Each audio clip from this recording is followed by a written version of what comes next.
The new Xbox Series S and X consoles are wildly popular alongside the new PS5, but the best-selling console right now is the Nintendo Switch. Power has always been one of the selling points for new hardware, but the Nintendo Switch proves what modern mainstream gamers really want is portability, and that is manifested with the new portable Steam Deck struggling to keep up with demand in the mobile market. The Xbox Handheld has been rumored and spoken of as a tangible real offering in the new Xbox hardware lineup, seeing the move for Xbox in mobile, PC, and cloud space. The new Xbox Series S Handheld seems like not only the real thing, but maybe the next real thing for Xbox fans. But is an Xbox Handheld possible?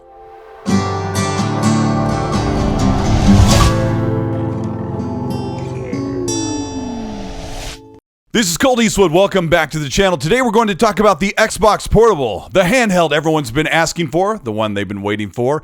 Is it real? Is it going to happen? What does Xbox have in plan? Let's talk about everything that will make it possible and what won't make it possible. If you end up enjoying this video, let me know by liking and subscribing to the channel. Hit the bell to be notified of new content, and let's take a look at the Xbox Series S Portable.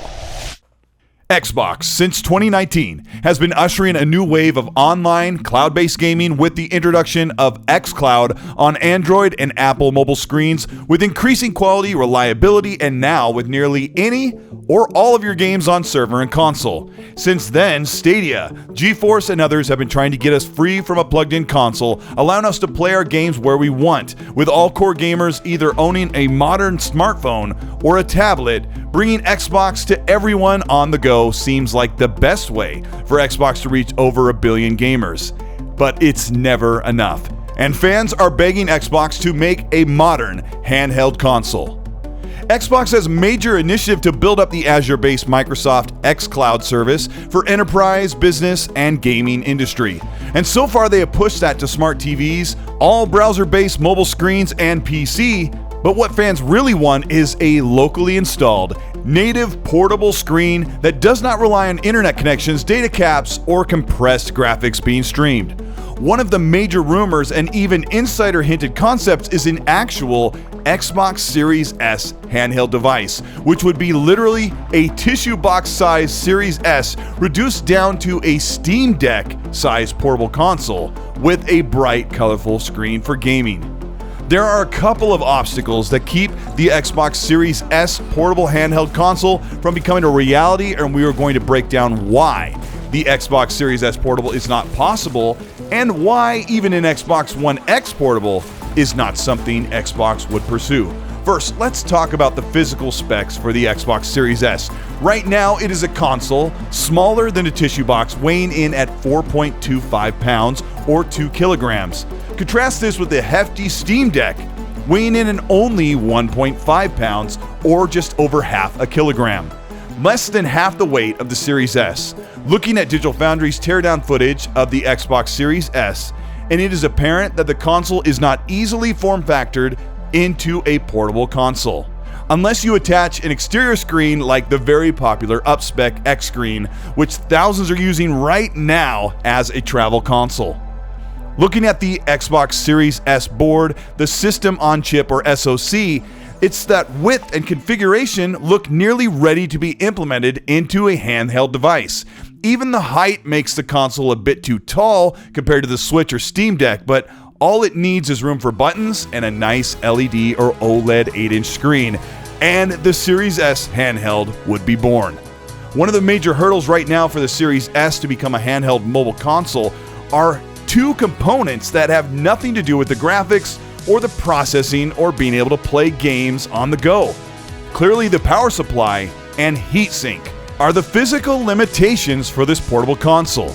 The heatsink, which has large surface area aluminum fins that dissipate heat generated from the components that make the Series S run games. Those that own an Xbox Series S know that the top black speaker-like vent gets very warm while cranking AAA games, and every square inch of that aluminum heatsink is absolutely essential to keeping the console going. The power supply, the massive hand-sized black box, is about 150 watts and alone is too thick and wide to go portable. The Steam Deck uses a 45-watt USB-based power supply, but the configuration for the Series S would need a redesign to use something smaller and less powerful. The Series S uses a base power consumption of 74 watts during active gameplay compared to the 45 watts in the Steam Deck. But it is also designed for multitask features, so a possible smaller modular power supply could be used, but all of these things will require a specific redesign across all specifications. One of the main advantages of basing the portable console off the Series S is the architecture and compatibility of all games playable on the Xbox Series S and X, and even cloud service. This brings the other rumor or pipe dream that Xbox could take the fantastic last generation Xbox One X from 2017 and put that configuration into a handheld. The chip is certainly less intensive, but takes more power than the Series S. The two major problems for the One X option are compatibility, as many new modern and future games would not be supported on the architecture or even versions made for the 2017 console. And the One X design is CPU bottlenecked, meaning much like the Nintendo Switch, you'd have handheld games in 2022 and beyond that would only play at 30 FPS, which is not viable.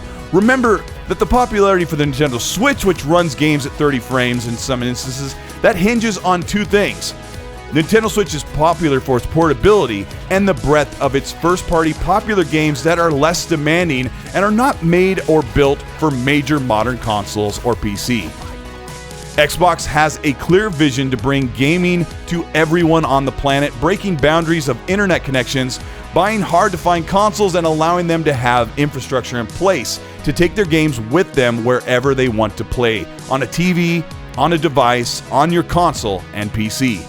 According to Windows Central Jez Corden, the impossibility of getting the physical specs crammed into a handheld device right now and the cost of the device itself lend to the Xbox Series Handheld being a $600 to $800 portable, which puts it out of pricing leagues for most people, making the Series Xbox Handheld nearly impossible.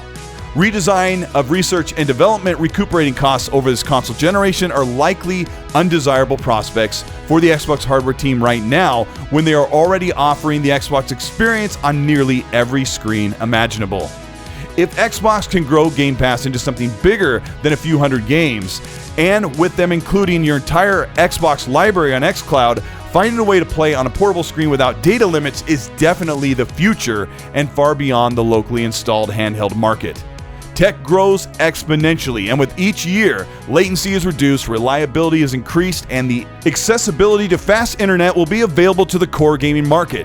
Now keep in mind, the gaming audience that wants to play AAA games on the go is likely for the most part contained in an area with reliable high-speed internet. But for those still in areas with slow speeds, local play is always important to Xbox as a platform. The Xbox Series handheld console is something we want to see, and as the coming years pass and chips get smaller, the redesign of the current consoles will become more streamlined and maybe even smaller in total, making it possible that the components and outlook for Xbox Series consoles push the hardware team to design an amazing Xbox portable that has access to over 5,000 games. Maybe all this will line up in the middle of the generation while Xbox is cranking out more games than any other platform with Activision, Blizzard, Bethesda, and Xbox Game Studios. And the wait for an Xbox handheld might not be too far off. This is Colteastwood. Thank you so much for checking out this video. It's been a while. It's been a long time. Yeah, there's been a lot of gaming news. There's been a lot of crazy news in the world, and 2022 has been very disappointing from the first-party aspect. I've talked to people in person about that. It's been completely crazy, but you're here because of the Xbox Handheld. And there are a lot of people and insiders that have talked about how this is a reality, that this is a thing in the works right now. But what I wanted to do was break down why I think it's not possible.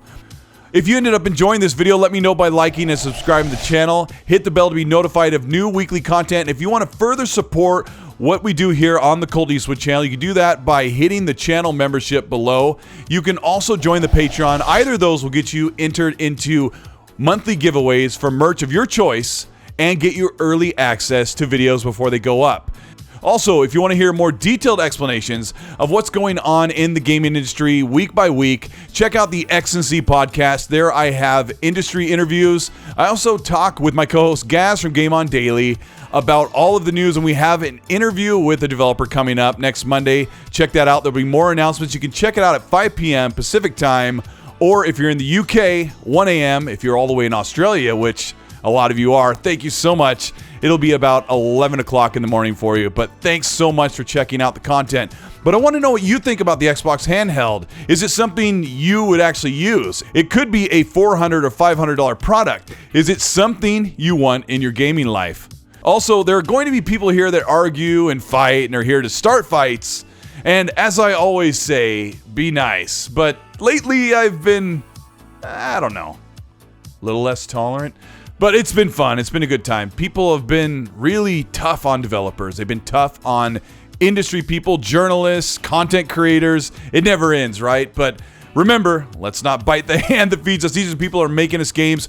Release dates will be on the way when they're ready. I'm so glad Xbox isn't rushing their games like they used to. Well, even like they did with Halo Infinite. I want them to take their time and get it right, because when the game is out, I don't want to wait 2 years for it to be better. So while you're in the comment section, have your arguments, have your discussion, and always, please remember, and you may not, but please be nice.